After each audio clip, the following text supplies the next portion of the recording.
Copy an entire week in seconds with RotaCloud's Copy Week tool. To start, head to your Rotas tab. To populate a week with the same shifts as the week before, click the copy icon here and select Add Shifts from Previous Week. You'll then see a pop-up box giving you a few options of what to do with the shifts on the current week. Clear shifts before pasting will remove all shifts on the current week and paste them exactly as they are on the week before. Overwrite clashing shifts will only paste shifts if they don't clash with an existing one. Anything that clashes will remain in place.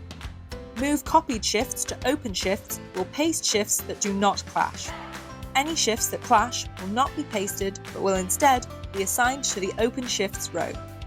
And finally, don't copy shifts that clash will only paste shifts which don't clash with existing shifts. Any shifts that do will simply not be added. Once you've made your selection, click Apply.